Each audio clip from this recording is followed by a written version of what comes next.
Welcome to the Asia Chessboard, the podcast that examines geopolitical dynamics in Asia and takes an inside look at the making of grand strategy. I'm Andrew Schwartz at the Center for Strategic and International Studies.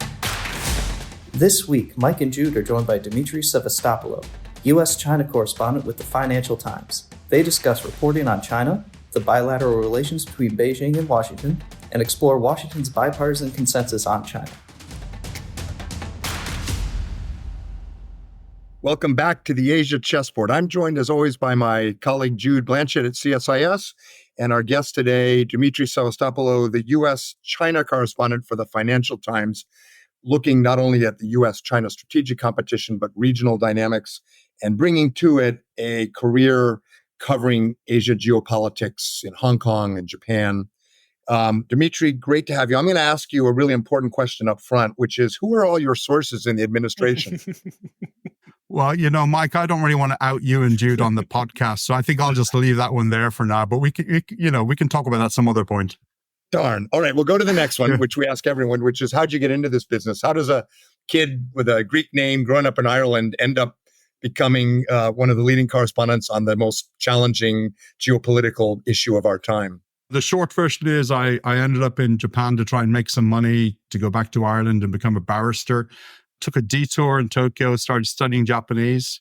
And my two best friends in my Japanese class were from China. So at one point they said, "We've gone to your country to study English. It's a tiny little island. Isn't it about time that you went to China and studied, this big, huge country?"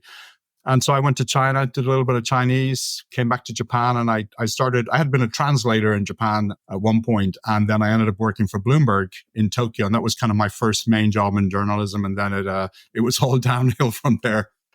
But you chose to follow the breadcrumbs on geopolitics at a time when, let's face it, that's not what the cool kids did. The cool kids did economics, and what drew you to it?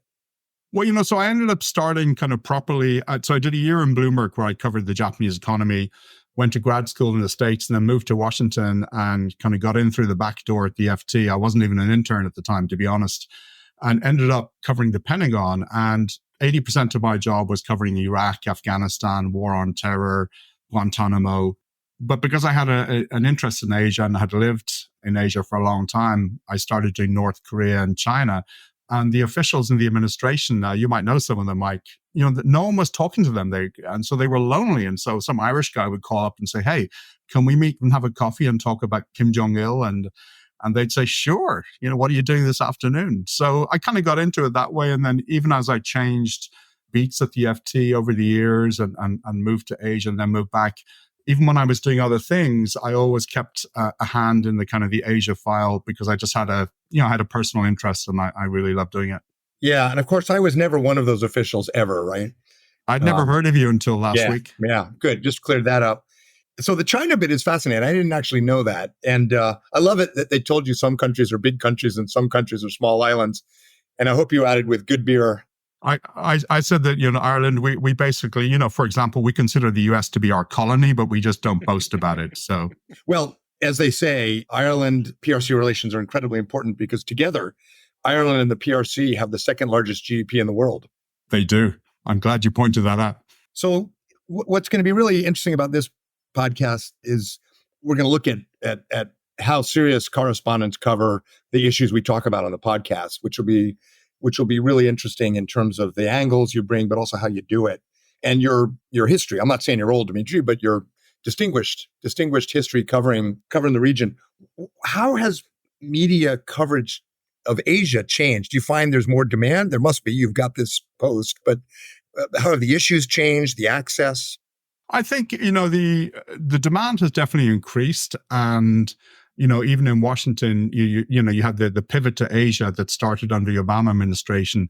And you've seen more outlets here put more resources into covering China and covering Asia. But what tends to happen is the pivot, as in real life, the pivot in journalism gets undone.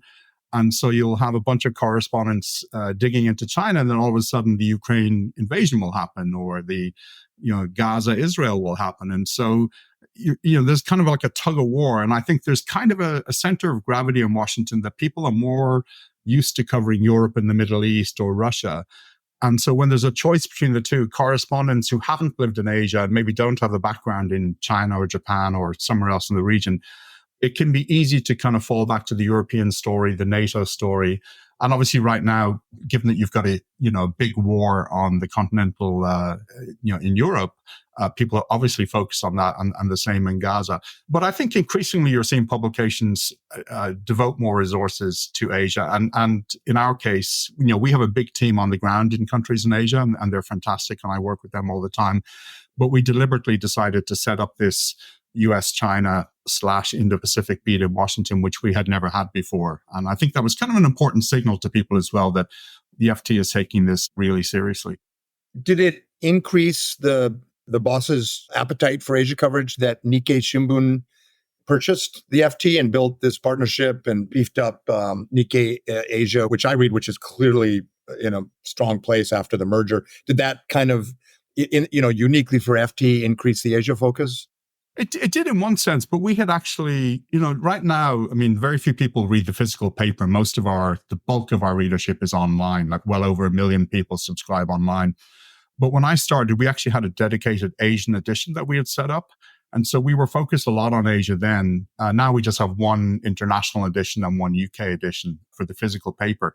So we were already putting a lot of resources in Asia, but, having Nikkei as an owner and they have been an excellent owner. They've invested in us, and we have a division between the two organizations, but they invest.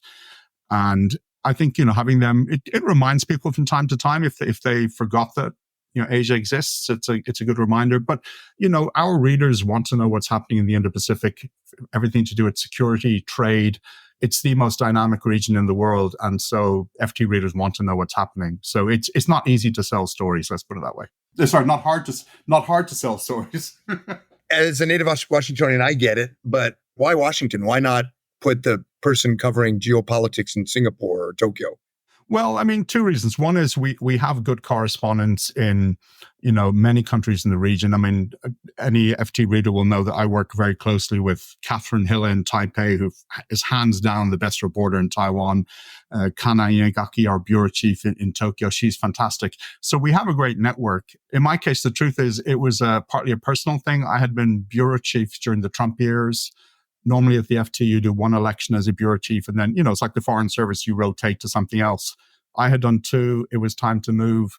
For personal reasons, we need to stay in DC as a family. And so I actually pitched to the FT and said, why don't we create this new US-China job? And there was no guarantee they would have gone for it, but I think it was the right time. And obviously I had a background in Asia, so they thought, well, it's not a bad idea. Let's give it a whirl. And, I haven't been fired yet. So, well, maybe this podcast will do it. It could do.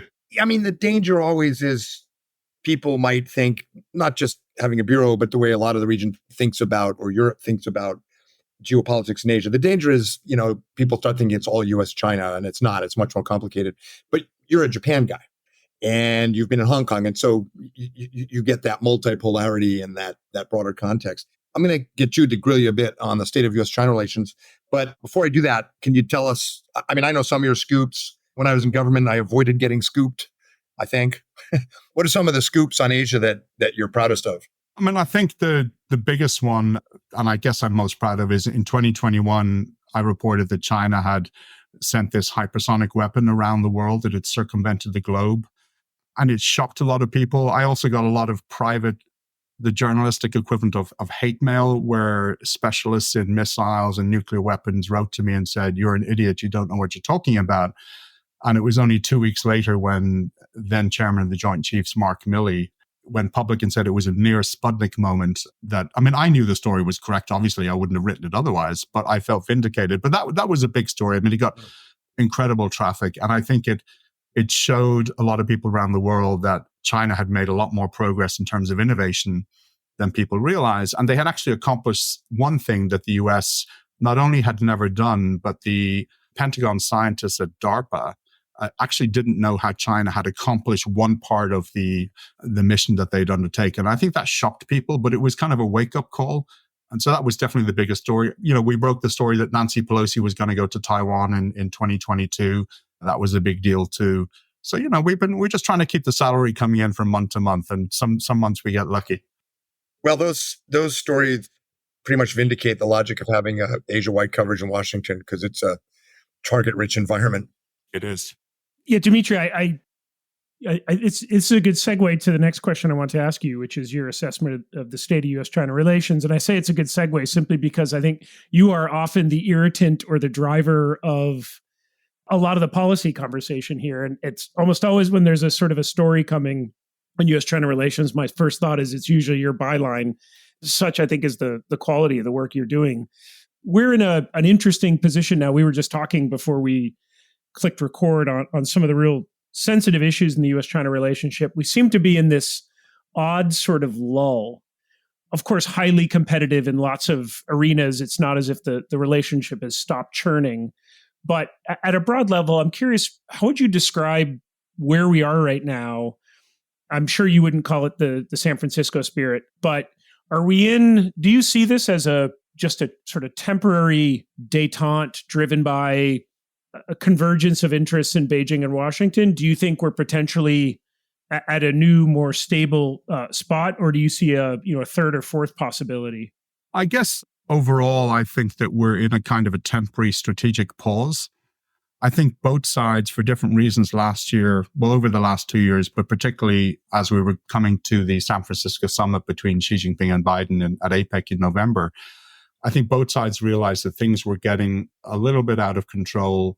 I heard from, U.S. allies and partners in the region in Asia and also in Europe, and from some Americans in Washington, that there was a concern that the language about Taiwan, the combination of the Chinese assertive and aggressive activity, military activity around the island, and some of the things that the U.S. is doing, was kind of very combustible. And then you had several U.S. generals and admirals making predictions about, military action against Taiwan. And I think there was a feeling that the two countries were heading towards some kind of a conflict, maybe not immediately, but over time. I think that's subsided for now. The San Francisco summit, I think, to my mind, it basically calmed the waters on the surface, that for a little while things are going to be better. A very clear example of that is the last time I checked, which was a few days ago, the US says there has been no what they call risky and coercive intercepts by Chinese fighter jets that, come very close to US spy planes that are flying, off the coast of China, but in international water, in international airspace. So there haven't been any of those for almost 3 months now, which is a positive sign. In San Francisco, the US actually got a few things out of China. China didn't really get a huge amount in return from the US. So I think it's stabilized things for now. But to me, the fundamental difficulty in the relationship is, for the foreseeable future, is going to be Taiwan. And I don't think either side has any room to compromise on Taiwan. And so I think that's going to be a flashpoint. We've got the inauguration of the new president coming up, Lai Ching-te, in May.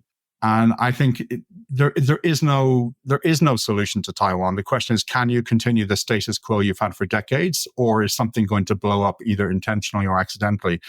And I don't see a solution to that. And as long as that's an issue, I don't see how US-China relations will really kind of plow forward into a better place. And on this, and I know this is obviously for a lot of listeners, concern about Taiwan is rising in importance given the potential effect it could have on really the global economy. What's your assessment on looking to May? Do you see this as the inauguration as a sort of a calendar moment where things could escalate a bit? Do you have any sense on your read on where the Lai administration, then a Lai administration, what they might say at that and how Beijing would respond? Well, I think over the next 3 months, I guess, it seems to me that the Chinese military reaction to his election in January, and let's point out to the listeners that China considers him to be a dangerous separatist. They do not like Lai Ching-te. But I think that their response to the election was relatively mild by recent standards. My sense is that they're not going to do anything hugely escalatory until his inauguration. I think the first big test is going to be, what does he say in his inauguration speech? He has been, I have not met him personally, but he has been telling a lot of people for, well over 6 months that he's going to essentially adopt the policies and the approach of the incumbent, Tsai Ing-wen, who I think most people would say has handled the situation incredibly deftly. And when there have been crises, she's been very, very skilled and, single-handedly probably prevented some more dangerous things from happening on occasion. He says he's going to follow the same model. People who know him say that it's easy to say that, but he has a very different temperament from her. And I think the big question is, does he have the right kind of temperament to be able to manage crises, which, let's face it, will occur repeatedly over time? And that's a question that can only be answered as we watch how he responds to them, and also how he evolves and develops as a leader over time. And who will Lai Ching-te be in 5 years' time? Tsai Ing-wen was a different president, she is now to when she first took office. She's much more capable, and people are reassured by the way she handles things. Will Lai follow the same path? We don't know, but that's going to be something everyone's watching incredibly closely, particularly after May when he's in office. It is striking over the past 8 years that we've come to basically take it for granted that there is a steady hand at the tiller in Taipei. And Mike has written a great study of Shinzo Abe. It strikes me that Tsai deserves a book looking at how she, both as a strategist but also as a leader, has navigated Trump administration, pressure from China, Xi Jinping.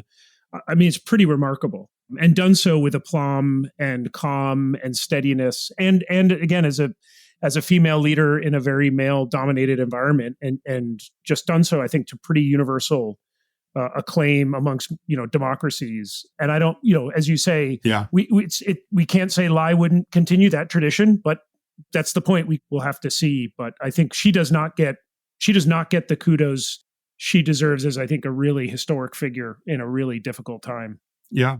And if I can just add, I mean, the way she's managed the situation with China is one thing. And I say this as a cheeky Irishman. She's also managed the Americans pretty well. And frankly, that's not always that easy. As you know, one or two of them are a little bit unruly. No names. I'm going to move quickly on, Dimitri, before you start blurting names out. We think about U.S.-China relations. Of course, I think we're automatically thinking about the Biden administration or the White House. But, there are a lot of actors. There are a lot of cooks in the kitchen. One of them is Congress. And what I find, what's so unique about the role that you play or journalists play as analysts, which I think is just provides such an important angle, is you are grounded in these human stories of human actors with agency operating in big, messy systems. So I wanted to ask you a few questions about that. I want to start with Congress, and I want to ask about the role of individual bureaucracies. Sure. First question is, as you've been covering the Trump administration, but now the Biden administration, you've talked to a lot of members of Congress. You've talked to a lot of staffers. What is your sense on where sort of Congress is on China? And the way I'll ask that is, you always hear when you talk to friends visiting from overseas this perspective that there's this consensus on China. I think Mike and I have our own answer of how much consensus there is, but I'm just curious for your own take. How do you usually answer that question? So I think there's a pretty strong consensus that China is a big challenge for the United States. I think it's easy for people to say there's a consensus on the solution, and Democrats and Republicans will always come together.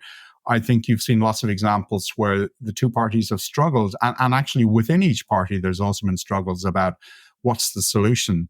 I mean, you look at the Republican side, you've got the Select Committee on China in the House that's run by Wisconsin Republican Mike Gallagher and his Democratic counterpart Rajan Krishnamurthy.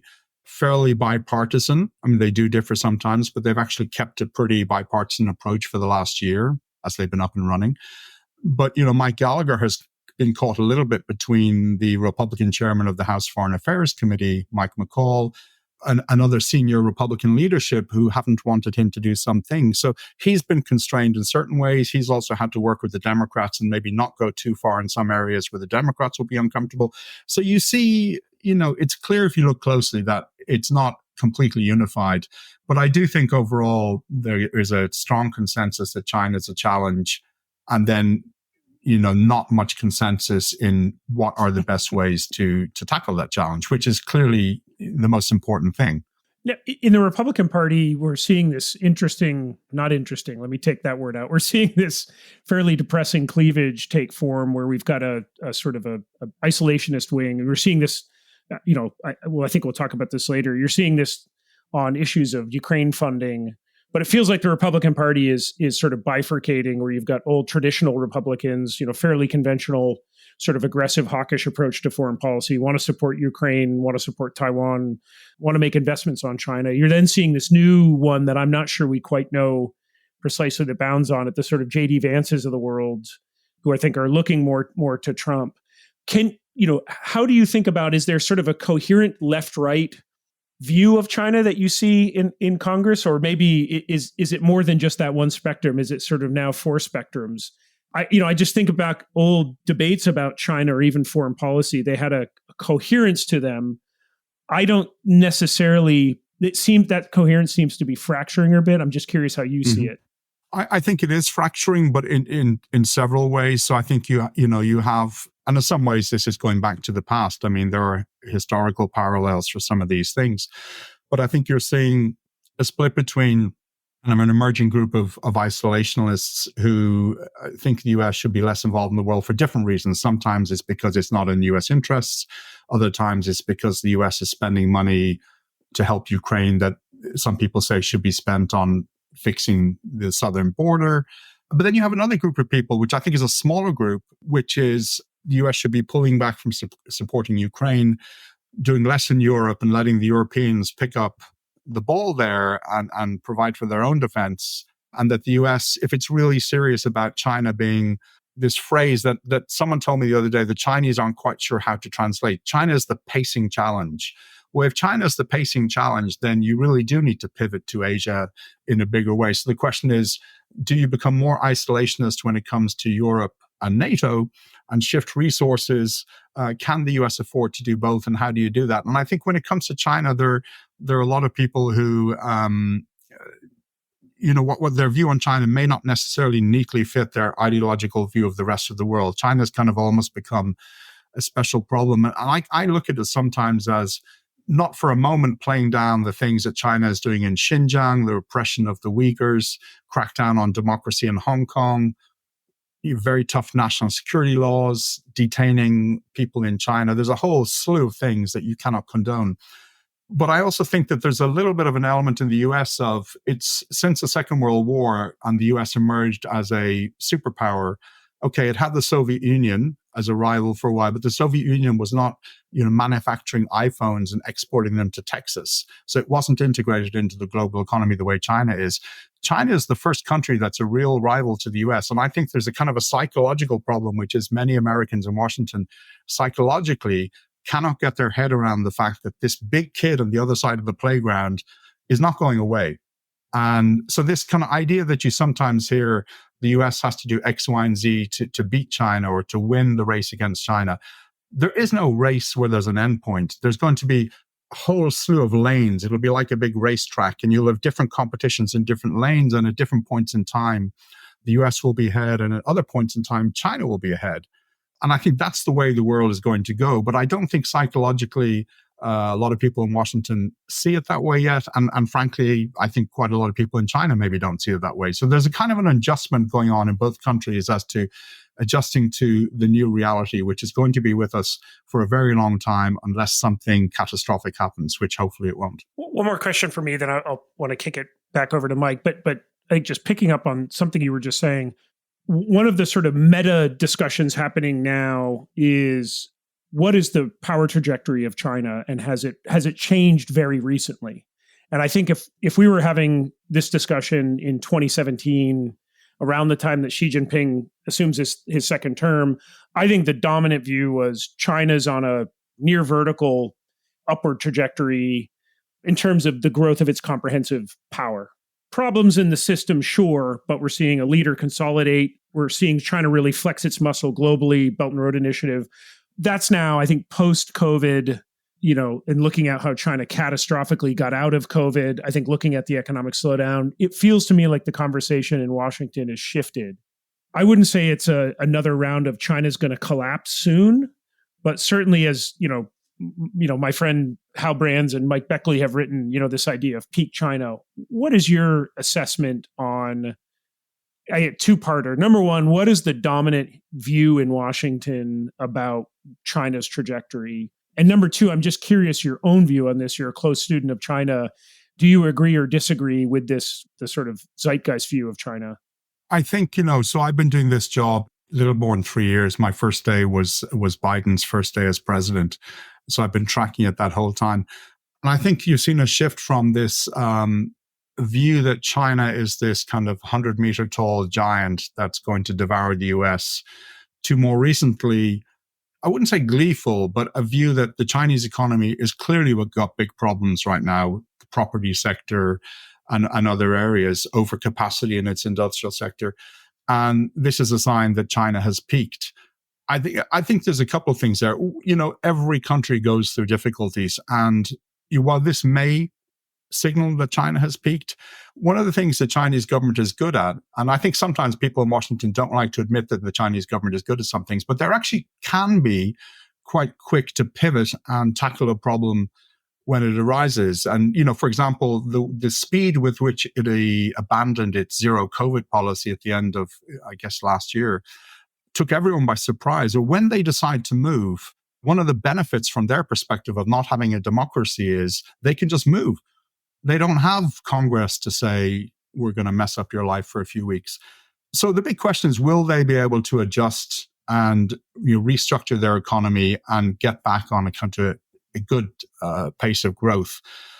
Some people say that Xi Jinping really doesn't understand economics and that's one of the problems. And what's been interesting to me in the last couple of months is I'm increasingly hearing from people who describe their conversations in China with Chinese elites that people are criticizing Xi Jinping in private, but they're criticizing Xi Jinping with a much louder volume than they were before. And that's a signal of kind of despair with the way that he's handling the economic situation, the focus that he has put on some national security issues where he has sacrificed economic growth in order to achieve, security gains. So there's a big question mark there. But I do think there's a tendency in Washington for people to it's like a pendulum to swing from one extreme to the other.